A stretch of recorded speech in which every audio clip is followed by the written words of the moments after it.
आप सुन रहे हैं समाचार एजेंसी ऑफ इंडिया की साई न्यूज में ऑडियो बुलेटिन। नमस्कार, आप सुन रहे हैं समाचार एजेंसी ऑफ इंडिया की साई न्यूज की समाचार श्रृंखला में बृहस्पतिवार 5 नवंबर 2020 का प्रादेशिक ऑडियो बुलेटिन। अब आप रीना सिंह से समाचार सुनिए। मध्य प्रदेश हाईकोर्ट ने एक अहम फैसले में कहा कि कोरोना महामारी खत्म होने तक प्रदेश के निजी स्कूल छात्रों अभिभावकों से केवल ट्यूशन फीस ही वसूल कर सकेंगे। इसके अलावा किसी अन्य मद में फीस नहीं वसूली जा सकेगी। Acting chief justice Sanjay Yadav व जस्टिस राजीव कुमार दुबे की डिवीजन बेंच ने अपने फैसले में इन स्कूलों के शिक्षकों व अन्य स्टाफ को भी राहत दी। बेंच ने कहा कि शिक्षकों व स्टाफ का वेतन 20% से ज्यादा नहीं काटा जा सकेगा। महामारी समाप्त होने के बाद कटौती की गई राशि वापस करनी होगी। कोर्ट ने 10 याचिकाओं पर एक साथ सुनवाई करने के बाद 6 अक्टूबर को अपना फैसला सुरक्षित किया था। निजी स्कूलों की फीस की मनमानी को लेकर नागरिक उपभोक्ता मार्गदर्शक मंच के डॉक्टर पीजी नाज पांडे, रजत भार्गव की ओर से दायर जनहित याचिका में यह मुद्दा उठाया गया कि इंदौर हाईकोर्ट और जबलपुर हाईकोर्ट की सिंगल बेंच ने निजी स्कूलों द्वारा फीस वसूली को लेकर 2 अलग अलग आदेश दिए हैं। इसके चलते विरोधाभास की स्थिति उत्पन्न हो गई है। कई निजी स्कूल मनमानी फीस वसूल रहे हैं, जबकि कुछ सरकार के निर्देशों का पालन नहीं कर रहे हैं। उपचुनावों से पहले हजारों करोड़ के प्रोजेक्ट्स का ऐलान करने वाली एमपी की शिवराज सिंह चौहान सरकार गंभीर आर्थिक संकट का सामना कर रही है।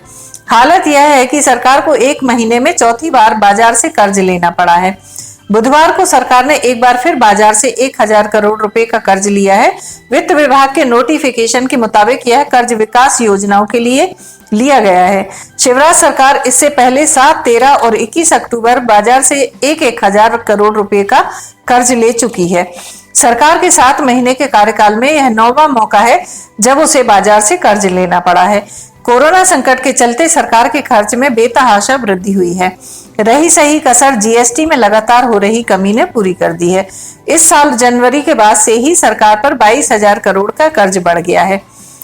कोरोना संक्रमण काल में बिजली कंपनियों की आर्थिक सेहत भी बहुत अच्छी नहीं है। कंपनियों के पास राजस्व नहीं आ रहा है। यही स्थिति रही तो बिजली सप्लाई निरंतर देना आने वाले दिनों में मुश्किल हो सकता है। कंपनियां बिजली के दाम भी बढ़ाना चाह रही हैं। साल 2020-21 के लिए बिजली कंपनी ने औसत 5.25% बिजली के दाम बढ़ाने की अनुमति चाहिए थी, जिस पर मध्य प्रदेश विद्युत नियामक आयोग को फैसला लेना था, लेकिन कोरोना संक्रमण और उपचुनाव की वजह से इस पर कोई फैसला नहीं लिया जा सका। अब नए सत्र 2021-22 के लिए नए टैरिफ बनाने की प्रक्रिया शुरू हो गई है। इसमें बिजली कंपनी बीते साल के नुकसान को जोड़कर बिजली के दाम बढ़ाने की योजना बना रही है। माना जा रहा है कि 3000 रुपए से ज्यादा का नुकसान पूरा करने के लिए बिजली कंपनी करीब 9% तक दाम बढ़ाने का प्रस्ताव मध्य प्रदेश विद्युत नियामक आयोग को भेज सकती है। 30 नवंबर तक कंपनी को याचिका तैयार करना है। Madhya Pradesh power management company tariff याचिका तैयार करती है। प्रदेश में मिलावटखोरी रोकने के लिए सरकार सख्त हो गई है। मुख्यमंत्री शिवराज सिंह चौहान ने कहा है कि प्रदेश में हर प्रकार की मिलावटी सामग्री के निर्माण एवं विक्रय की रोकथाम के लिए सघन अभियान चलाया जाएगा, जिससे जनता को उपयोग के लिए शुद्ध सामग्री उपलब्ध हो सके। मिलावटखोरों के मन में खौफ हो और वे मिलावट ना करें, इसके लिए प्रदेश में मिलावटखोरी को संज्ञेय अपराध बनाया जाएगा तथा मौजूदा कानून में आवश्यक संशोधन किया जाएगा। मुख्यमंत्री ने कहा कि प्रदेश में दूध एवं दूध से बनी सामग्रियों, मिठाइयों, अन्य खाद्य सामग्रियों के निरंतर नमूने लिए जाकर जांच एवं कार्रवाई हो। त्योहारों के अवसरों पर सघन कार्रवाई की जाए। जनता के स्वास्थ्य के साथ खिलवाड़ बिल्कुल भी बर्दाश्त नहीं किया जाएगा।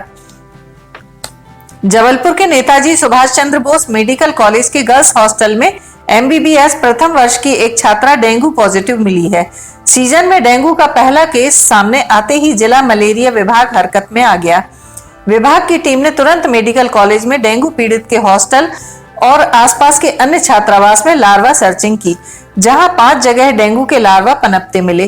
टीम ने सफाई रखने सहित आवश्यक निर्देश दिए हैं। छात्रा का उपचार मेडिकल अस्पताल में जारी है। निजी अस्पतालों में कुछ डेंगू संदिग्ध मरीज भर्ती हुए हैं। भोपाल मध्य से कांग्रेस विधायक आरिफ मसूद पर सरकार का शिकंजा कसता जा रहा है। गुरुवार सुबह नगर निगम और प्रशासन के अमले ने भोपाल के खानू गांव में स्थित मसूद के कॉलेज में बने अवैध निर्माण को तोड़ दिया। प्रशासन ने ग्राउंड में लगे टीन शेड को तोड़ा, साथ ही कॉलेज की बिल्डिंग के एक हिस्से को भी गिराया। सुबह सुबह नगर निगम का अतिक्रमण निरोधी दस्ता खानू गांव पहुंचा था, तभी से मसूद के खिलाफ कार्रवाई की संभावना जताई जा रही थी। नगर निगम की कार्रवाई के बाद आरिफ मसूद ने इसे बदले की कार्रवाई बताया है। उन्होंने कहा है कि कॉलेज के लिए परमिशन पहले लिया गया था और वहां कोई अवैध निर्माण नहीं किया गया। न्यायालय की रोक के बाद भी प्रशासन ने यह कार्रवाई की है। मसूद ने अपने समर्थकों से शांति बनाए रखने की अपील के साथ कॉलेज में पढ़ने वाले छात्रों को पढ़ाई जारी रहने का आश्वासन भी दिया है। इससे पहले बुधवार रात को मसूद के खिलाफ धारा 153 के तहत मामला दर्ज किया गया था। इस पर प्रतिक्रिया देते हुए मसूद ने कहा कि मैंने फ्रांस के राष्ट्रपति के खिलाफ शांतिपूर्ण प्रदर्शन किया था। मैंने कभी किसी के धर्म के बारे में बुरा नहीं बोला। मेरे धर्म के बारे में बुरा बोला गया। इसका विरोध करने का मुझे संवैधानिक अधिकार है। प्रदेश में 28 सीटों के लिए संपन्न हुए उपचुनाव का फैसला 10 तारीख को आएगा, लेकिन कयासों का दौर जारी है। कांग्रेस जहां दोबारा सत्ता में आने का दावा कर रही है, तो सत्तासीन बीजेपी पूर्ण बहुमत की सरकार बनने का।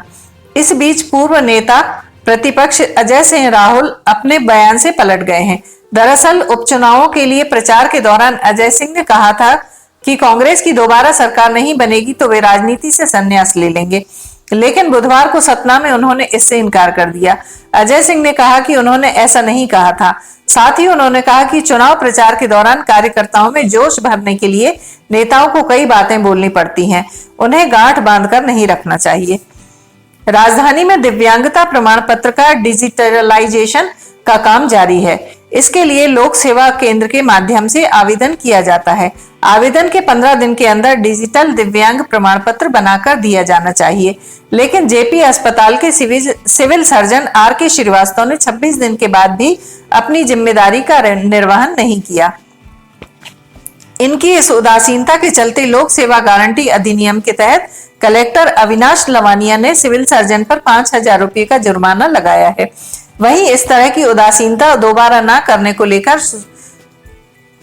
शोकाज नोटिस भी जारी किया है।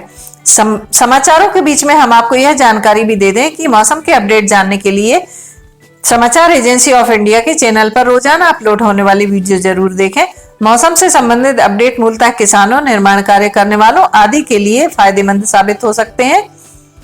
समाचार एजेंसी ऑफ इंडिया के द्वारा अब तक मौसम के जो पूर्वानुमान जारी किए गए हैं वह 95 से 99% तक सही साबित हुए हैं। कोरोना संक्रमण का खौफ लोगों में इतना है कि कई परिवारों ने अपने मृत स्वजन की अस्थियां विसर्जित करने के बजाय मुक्ति धामों में छोड़ दी। रामबाग मुक्ति धाम में 7 माह में 50 से ज्यादा बोरे अस्थियां एकत्र हो चुकी हैं। इस कारण मुक्तिधाम में भी जगह की कमी पड़ने लगी। इन अस्थियों को शुक्रवार को विधि विधान के साथ मुक्तिधाम संचालन समिति नर्मदा में विसर्जित करेगी। कोरोना काल में 650 से ज्यादा मौतें हो चुकी हैं। ज्यादातर कोरोना संक्रमित मृतकों के शवों को रामबाग मुक्तिधाम में ही लाया गया, क्योंकि यहाँ सीएनजी शवदाह है। मुक्तिधाम से संक्रमण फैलने का खतरा होने के कारण परिवार के लोग न अंत्येष्टि के समय भीतर जाते थे और न उसके बाद अस्थियां एकत्र करने। उन अस्थियों को एकत्र करवाने की जिम्मेदारी संचालन समिति ने ली। इन्हें बोरों में व्यवस्थित भरवाया जा रहा है। संचालन समिति के पदाधिकारी सुधीर दांडेकर ने बताया कि हमने अस्थियों को एकत्र करवा लिया है। शुक्रवार को उन्हें नर्मदा में विसर्जित किया जाएगा। आप सुन रहे थे रीना सिंह से समाचार एजेंसी ऑफ इंडिया की साइन न्यूज में बृहस्पतिवार 5 नवंबर का प्रादेशिक ऑडियो बुलेटिन। शुक्रवार 6 नवंबर को एक बार फिर हम ऑडियो बुलेटिन लेकर हाजिर होंगे। अगर आपको यह ऑडियो बुलेटिन पसंद आ रहे हो तो आप इन्हें लाइक, शेयर और सब्सक्राइब जरूर करें। सब्सक्राइब कैसे करना है यह हर वीडियो के आखिर में हम आपको बताते हैं। फिलहाल इजाजत लेते हैं। नमस्कार। नमस्कार दोस्तों, हम आपको आज बताने जा रहे हैं कि समाचार एजेंसी ऑफ इंडिया के साइन न्यूज़ और समाचार एजेंसी ऑफ इंडिया के चैनल को आपको किस तरह सब्सक्राइब करना है। सबसे पहले आप अपना ब्राउज़र खोलिए, या तो ब्राउज़र खोलेंगे या फिर आपके पास यूट्यूब का ऐप होगा उसे खोलिए, या तो ब्राउज़र में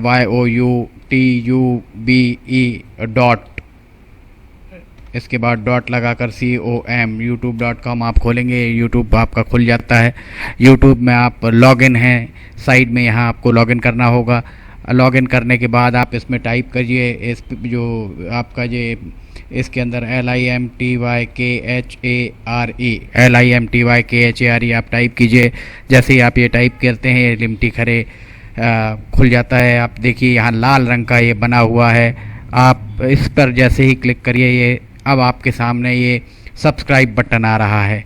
इसमें आप इसको दबाइए। जैसे ही आप ये सब्सक्राइब बटन को दबाएंगे ये इसका रंग लाल नहीं रह जाएगा। इसके बाजू में ये देखिए घंटी का बटन, बेल जो है, बेल को आप पुश करिए। बेल में नोटिफिकेशन आप ऑल कर दीजिए। जैसे ही आप नोटिफिकेशन ऑल पुश करते हैं वैसे ही आपका आप समाचार एजेंसी ऑफ इंडिया की इस चैनल को सब्सक्राइब कर देते हैं। अब हम आपको बताते हैं समाचार एजेंसी ऑफ इंडिया के अगर होम में आप देखेंगे तो होम में आपको शुरू के 4-5 जो वीडियोस हैं वो आपको दिखाई देंगे। इसके वीडियोस में अगर आप जाएंगे तो वीडियोस में आप देखिए अभी तक जितने भी वीडियोस अभी तक डले हुए हैं सारे के सारे वीडियोस आपको इसके अंदर दिखाई दे जाएंगे। आप जो भी वीडियो चाहें, आप इसको जो भी वीडियो आप चाहते हैं उस वीडियो को आप चाहें तो क्लिक करके खोल सकते हैं, उसे आप देख सकते हैं। ये उदाहरण के लिए हम आपको बताते हैं कि जैसे मान लीजिए ये आपको मौसम का अपडेट है, ये आप खोल के देखिएगा, ये खुल गया। इसमें ये विज्ञापन भी आपको शुरू में चलते दिखेंगे। इसके बाद आप बैक करके वापस जा सकते हैं। प्लेलिस्ट में अगर आप जाएंगे तो प्लेलिस्ट में आपको बहुत सारी चीज़ें हैं, बुंदेली लोकगीत, हास्य, sign news, cartoons, weather update, audio bulletin, Limti की लालटेन एक विशेष प्रोग्राम इसमें होता है, वीडियो न्यूज़, रिलीजियस फार्मूलाज जो भी बच्चों के उपयोग के लिए, स्पेशल रिपोर्ट, कविताएं, citizen reporting, architecture, daily news, appeal अगर किसी के द्वारा अपील की जा रही है तो वो, वॉइस न्यूज़, मीडिया मीमांसा, हिंद गजट की सुर्खियां और अदर्स में बहुत सारी चीज़ें आपको मिल जाएंगी। इसके बाद कम्युनिटी में अगर आप जाते हैं, इसकी कम्युनिटी में जाएंगे तो आपको अब तक कितने भी वीडियोस जितने भी डले हुए हैं वो सारे के सारे आपको मिल जाएंगे। अबाउट में इसके क्या है, समाचार एजेंसी ऑफ इंडिया के जरिए देश प्रदेश में घटने वाली घटनाओं, समसामयिक विषयों पर चर्चाएँ, ऑडियो बुलेटिन्स, मौसम के अपडेट, स्टूडेंट्स के लिए जानकारियाँ, मनोरंजन आदि को स्थान दिया जाता है। समाचार भेजने के लिए ईमेल LIMTYKHARE@gmail.com और व्हाट्सअप नंबर 9425011234 9584647438 पर वीडियो भेज सकते हैं। आप वापस होम में आप आ जाइए। आप देखिए सब्सक्राइब, आप इस तरह आप इसको सब्सक्राइब कर सकते हैं। सब्सक्राइब ज़रूर करें और अपने दोस्त मित्र यारों को कराएं, ताकि जैसे ही आप सब्सक्राइब करते हैं, सब्सक्राइब करने के बाद इसमें जितने भी वीडियोस आएंगे वो तुरंत आपने, चूँकि ये बेल आइकॉन जो हमने आपको दिखाया है, बेल आइकॉन आपने पुश किया है, इसलिए जितने भी वीडियोस आएंगे वो सारे के सारे वीडियोस आपको तत्काल मिल जाएंगे। नमस्कार।